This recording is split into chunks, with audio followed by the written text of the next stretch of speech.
The English we speak. From BBC Learning English. Hello and welcome to The English We Speak. I'm Neil and I'm waiting for Lee. Ouch! I'm Lee. Here on the floor, I went head over heels, but I'm ready to present the program, Neil. Are you okay, Lee? Let me help you up. Oh, thank you.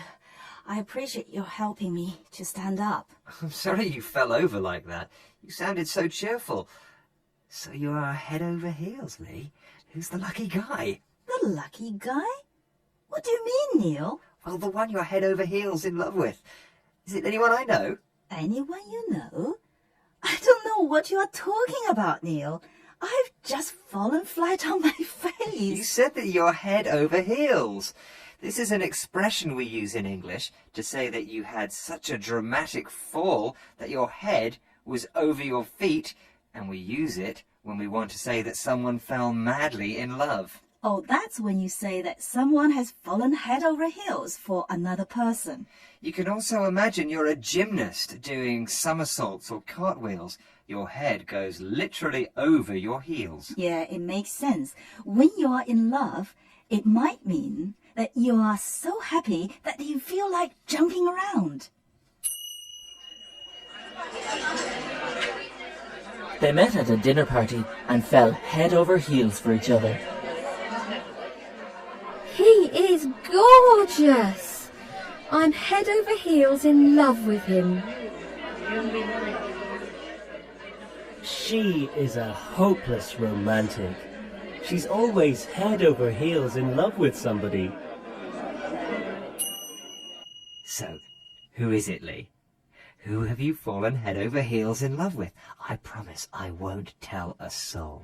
Neil, I came here very excited to present a program with you. But I must say now, oh, my head hurts. Your head hurts?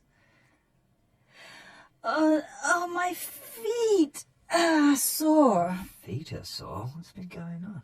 But I'm certainly not in love with this bin that made me fall over. Okay, so no juicy gossip for us today. Well, we'd better say goodbye. No juicy gossip. And let's finish the program because I'd better go and have an aspirin. Bye. The English we speak. From BBC Learning English. Hello and welcome to The English We Speak. I'm Feifei. And I'm the new improved Roy. Wow, Roy, you look really different. Why are you wearing a suit? Well, I decided to give some of my old clothes away to charity and start wearing my suit and tie and cut my hair short. Also, I'm wearing these shoes that have a metal sole to reduce my plastic footprint. You know that plastic footprint doesn't relate specifically to your shoes, right? Plastic footprint relates to the amount of plastic you use in your everyday life. Yep, and I'm very aware of the amount of plastic I use. In fact, I get really angry when I receive or buy something that uses unnecessary plastic packaging. Roy, I've never heard you get angry before. I'm really impressed you care about plastic footprint. Well, I only get upset when it relates to the future of the planet, a planet my son and his children will inherit. Let's listen to these examples. I've tried to avoid buying things that use too much plastic packaging because I'm very aware of my plastic footprint. The shop has started using paper bags to reduce its plastic footprint. First it was carbon, now it's our plastic footprint we have to reduce. I have to read more about it. This is The English We Speak from BBC Learning English, and we're talking about the expression plastic footprint. This relates to the amount of plastic that we use in our everyday life. Roy, how are you reducing your plastic footprint? Well, first of all, whenever I buy a coffee, I use a reusable coffee cup. Also, when you buy things, Do you use single-use plastic bags? No, I don't. I have reusable bags that are made of cloth rather than plastic. What else can be done? Well, bringing your own bottle to drink water can help, and also avoiding plastic cutlery. I always take my cutlery from home. Do you drink a lot of tea? Yes, I do. Why? Well, you should always make sure that the tea bags you use are biodegradable if you want to reduce your plastic footprint. I didn't know that. Well, speaking of tea, do you want a cup? I'd love one. Me too. Now go and make me one while I do some work. Bye, Roy. Okay, Feifei, bye. The English we speak. From BBC Learning English. Hello and welcome to the English we speak from BBC Learning English. I'm Feifei. Excuse me, Neil. Could we have your attention, please? Oh, sorry. I was just playing this computer game. I'm so addicted. I just need to get the zombies to jump in the jelly and... Okay, I get the idea. But why are you looking so serious? Serious? Oh no, I'm not looking serious. I'm concentrating. This is my game face. Ah, that's a game face. I wondered what one was, and now I know. If we describe someone as having a game face, we mean they're having an intense, serious expression because they're focused and determined to win a game or achieve something they want. And Neil, you're serious about winning the game? Yes, just one more zombie in the jelly to go. Let's have some examples, shall we? You could tell by his game face that he was going to win. Look at Jaya's game face. You can tell she is determined to win the race. Put your game face on when you go to the bank and ask to borrow some money. You're listening to the English we speak from BBC Learning English. Neil's telling me about his game face, a serious or intense facial expression that someone has when they're determined to win something. Is this a face we only use for computer games? No, we can use it for board games, chess, sport also. Anywhere where you need to focus to win the game or just achieve something important. Now, please be quiet. I need to finish this game. Oh, sorry, Neil. Oh no! What's wrong? The game has frozen. It won't work. So, is that your game face I'm looking at now? No, this is just my angry face. Oh dear, we could call it your game over face. Bye. The English we speak. From BBC Learning English. Hello and welcome to the English we speak. I'm Jiaying. And hello, I'm Rob. Biting my tongue. Rob, bite your tongue is our phrase today, but you don't have to physically do it. Oh, phew. Biting my tongue was painful, and it was very hard to speak. Well, that's why we sometimes tell people to bite their tongue. You see, when we bite our tongue, we're stopping ourselves from saying something that might offend or upset someone. It might be inappropriate too. You might also say to someone else, bite your tongue. It means don't say it. But, Rob, we don't physically bite our tongues. Right, so for example, I shouldn't tell someone they've put on weight. I should bite my tongue. Exactly. Just like the people in these examples. I wanted to tell him his new shirt looked awful, but I decided to bite my tongue. I know the food's not great, but please bite your tongue and just eat it. I had to bite my tongue when my friend kept bragging about her great exam results. This is the English we speak from BBC Learning English.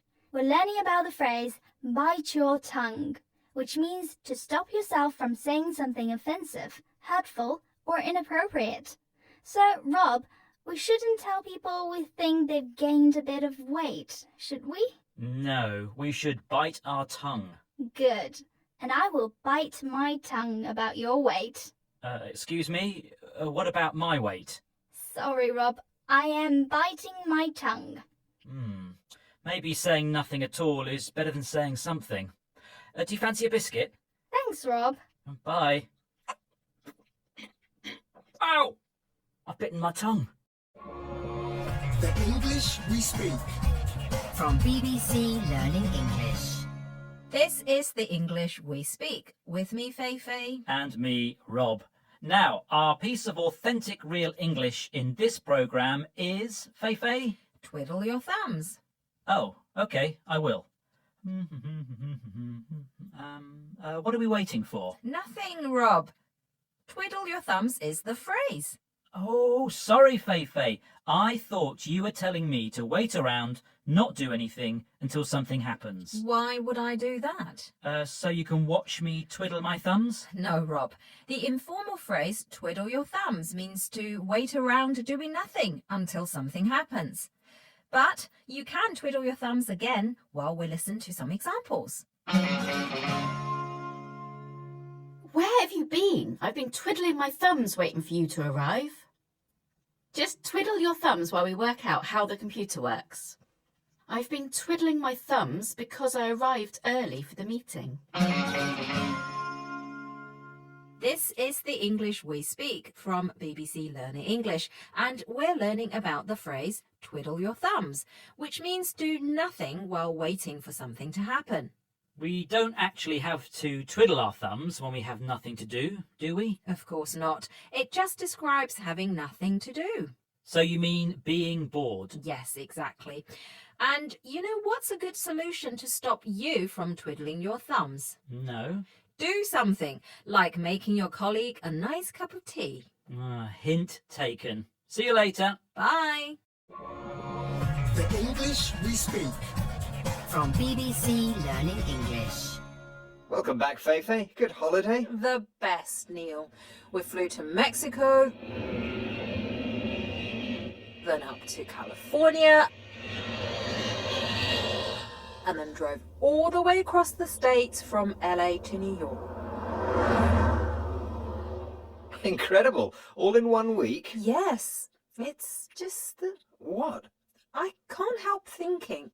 All that travelling can't be great for the environment. I know. You must have a pretty big carbon footprint right now. Enormous. Let's take a moment to explain this phrase, carbon footprint, then plan what to do about it. Carbon dioxide is a gas that contributes to climate change. And your carbon footprint is the amount of carbon dioxide you produce through your activities. Things like how much electricity you use. How much oil and gas you use. What you eat is another factor. And of course, your trips by car, plane, and so on. If you take a lot of flights, then you have a large carbon footprint, like me. And me. And the people in these examples. I use the air conditioning non-stop all summer. My carbon footprint must be huge. Martina has the highest carbon footprint of all her colleagues. She drives everywhere, flies every weekend, and eats nothing but red meat. I downloaded an app to calculate my carbon footprint. The results are pretty shocking. You're listening to the English we speak from BBC Learning English. The expression we're looking at in this programme is carbon footprint. Okay, we've heard the examples, and Neil, I have a plan. It's time to reduce my footprint. Great. That's the verb we normally use. Reduce. We talk about reducing our carbon footprint by changing the way we live. So, what's the plan? I'm going to cycle to work, use less heating in winter, and I've got these new shoes. Great. But shoes? They're made of recycled plastic. Fantastic, aren't they? Well, that's one way to reduce your footprint. I even bought you a pair, a little present from my trip to LA. You're so kind. I can wear them when I'm in Tokyo this weekend and Paris next week. Oh, and Iceland tomorrow. Only kidding. Yes, I want to hear your plan to reduce your carbon footprint, Neil. Bye. Bye. The English we speak. From BBC Learning English. Hello and welcome to the English we speak. It's me, Fei Fei. And it's me, Rob. Now, Fei Fei, have you been baking again? I have, Rob. As you can see, I've been very busy, so feast your eyes on these cookies. Oh, wow, so many. Thanks. I'll start with the chocolate chip cookies, shall I? Stop! What are you doing? Well, I'm feasting on your cookies, like you said. You meant eat lots, didn't you? No, I said feast your eyes on them, not just feast on them. Oh, so no eating, just looking. Exactly. To feast your eyes on something means enjoy or even be amazed by looking at something because of the quality, quantity or beauty of what you see. So, Rob, you can look at all my amazing cookies, but don't eat them. Oh, really? Yes, really. Now, feast your eyes and ears on these examples instead. This is the best room in the hotel. Feast your eyes on the amazing view. I've prepared a special birthday meal. Feast your eyes on all this food. The new art exhibition is a feast for your eyes. The artist has used so many colours. This is the English we speak from BBC Learning English, and we're hearing about the phrase feast your eyes on something. It means look at or be amazed by what you see. But Feifei, what is the point of just looking at the food and not eating it? Because they aren't for you. They're a present for Roy. It's his birthday. But if you ask him nicely, he might just give you one. Just one cookie isn't really a feast, but it's better than just looking. Rob, I think your eyes are bigger than your belly. Oh, thanks, Feifei. Now, hurry up and give Roy his birthday present, please. Okay, bye. Bye-bye. The English we speak.